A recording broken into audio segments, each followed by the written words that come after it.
দীর্ঘ 15 মাস ধরে চলা রক্তক্ষয়ী যুদ্ধ, ইসরায়েলের নিক্ষিপ্ত হাজার হাজার বোমাই ফিলিস্তিনি মানুষের জীবনহানি গাজার ভূখণ্ড এক ধ্বংসস্তূপে পরিণত করেছিল। কিন্তু শেষ পর্যন্ত ফিলিস্তিনের এই ছোট্ট একটি দলের কাছে শক্তিশালী ইসরায়েলকে মাথা নত করতে হলো।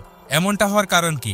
ইসরায়েল পৃথিবীর অত্যাধুনিক সামরিক শক্তিধর দেশগুলোর মধ্যে একটি, কিন্তু তারপরও ফিলিস্তিনের এই ছোট একটি প্রতিরোধ আন্দোলনের সামনে হার স্বীকার করলো কিভাবে? এমনকি দেশটির ক্ষমতাও থাকছে না নেতানিয়াহুর হাতে, তার সরকার ভেঙে পড়ছে। কি এমন ঘটেছিল? হামাস তাদের এই সামান্য শক্তি নিয়ে কিভাবে এই অপ্রতিরোধ ইসরায়েলকে পরাজিত করলো, এবং এই যুদ্ধবিরতি কি ইসরায়েলকে ভাঙতে চলেছে? চলুন সেগুলো জেনে নিই আজকের এই এপিসোডে। ইসরায়েল এমন দেশ যে কিনা নিজেকে বিশ্বের অন্যতম অপ্রতিরোধ সামরিক শক্তিধর দেশ বলে দাবি করে আসছে, আজ সেই দেশকেই পরাজয় হতে বাধ্য করেছে।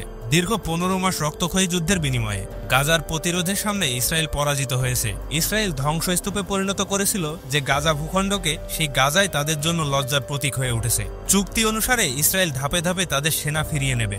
এই দৃশ্য যেন এক মহাশক্তির মাথা নত করার প্রতীক। তবে ইসরায়েলের পরাজয়ের চিহ্ন এখানেই শেষ না। বন্দি বিনিময়ের শর্ত ইসরায়েলের জন্য আর একটি বড় রকমের আঘাত। চুক্তি অনুযায়ী একজন ইসরায়েলি বন্দির মুক্তির বিনিময়ে 40 থেকে 50 জন ফিলিস্তিনি বন্দীকে মুক্তি দিতে হবে।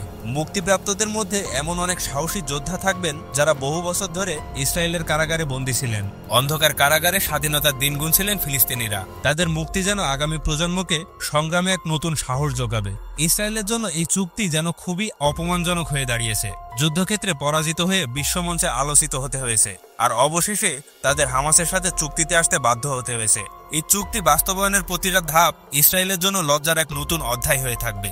আপনি কি কল্পনা করতে পারছেন কিভাবে এই চুক্তি বাস্তবায়িত হবে? আর এই চুক্তিতে কি এমন শর্ত রয়েছে যা এই মহা ধ্বংসযজ্ঞের মোড় ঘুরিয়ে দিয়েছে? এই সব প্রশ্নের উত্তর জানার আগে চলুন জানা যাক কিভাবে এই যুদ্ধে সাহসিকতার মাধ্যমে হামাস এবং ফিলিস্তিনিরা বিজয় ছিনিয়ে আনলো। এটা অবাস্তব হলেও সত্য যে হামাসকে ইসরায়েল ধ্বংস করার স্বপ্ন দেখেছিল, আর আজ সেই হামাসই ইসরায়েলকে ধ্বংসের দিকে নিয়ে গেছে।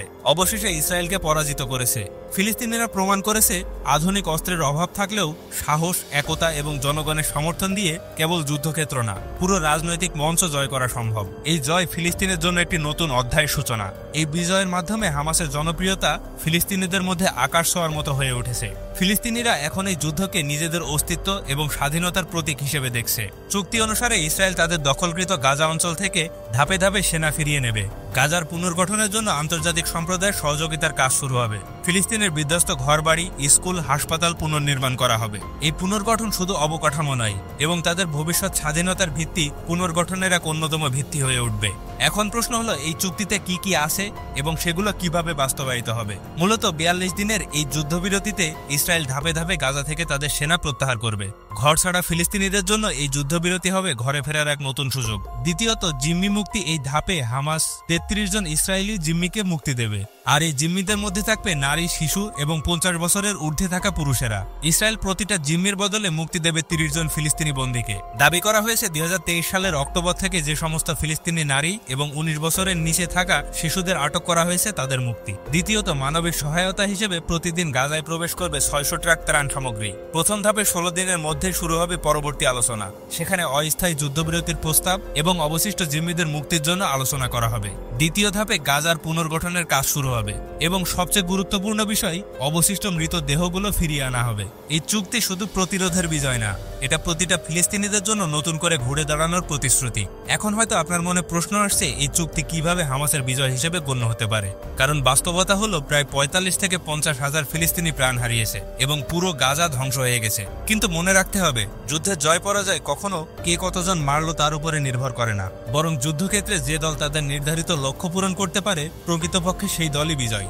ইসরায়েলে পুরো পশ্চিমা বিশ্বের অত্যাধুনিক সামরিক বাহিনী এবং উন্নত প্রযুক্তি নিয়ে গুটি কয়েক সাহসী যোদ্ধার বিরুদ্ধে তারা যুদ্ধ ঘোষণা করেছিল। তাদের টার্গেট ছিল একটাই, পুরো হামাসকে নিশ্চিহ্ন করে দেওয়া। কিন্তু বাস্তবতা কি? হামাসের আক্রমণ এতটাই শক্তিশালী যে ইসরায়েল তাদের কাঙ্ক্ষিত লক্ষ্য পূরণে পুরোপুরিভাবে ব্যর্থ হয়েছে। এমনকি তাদের সেই লক্ষ্য অর্জনের আগেই তারা যুদ্ধবিরতিতে যেতেও বাধ্য হয়েছে। এটাই প্রমাণ করে যে ইসরায়েল তাদের পরিকল্পনায় সফল হতে পারেনি। এমনকি মার্কিন প্রেসিডেন্ট জো বাইডেন নিজেও বলেছেন, হামাস এই চুক্তির মাধ্যমে আরো শক্তিশালী হচ্ছে। এই চুক্তি প্রতিরোধের বড় বিষয় এটা প্রমাণ করে যে শুধু অস্ত্র দিয়ে সব জয় সম্ভব না, আত্মবিশ্বাস ও ঐক্য এবং জনগণের শক্তি দিয়ে যুদ্ধের মোড় ঘুরিয়ে দেওয়া যায়। এই চুক্তির প্রতিটা ধাপ প্রতিরোধের সেই সাহসিকতার কাহিনী বারবার মনে করাবে। মজার ব্যাপার হলো এই যুদ্ধবিরতি চুক্তি ইসরায়েলের প্রধানমন্ত্রী নেতানিয়াহুর জন্য শুধু সামগ্রিক ব্যর্থতাই নয়, বরং তার রাজনীতির জন্য এক ভয়ঙ্কর সংকট ডেকে আনছে। কারণ কট্টরপন্থী নেতা বেলগাভির এবং তার মন্ত্রীরা সরাসরি ঘোষণা দিয়েছেন এই চুক্তি তারা মেনে নেবেন না। মন্ত্রিসভায় চলছে মতদ্বন্দ্বের, একদল চুক্তির পক্ষে আর একদল এটাকে অপমান বলে মনে করছেন।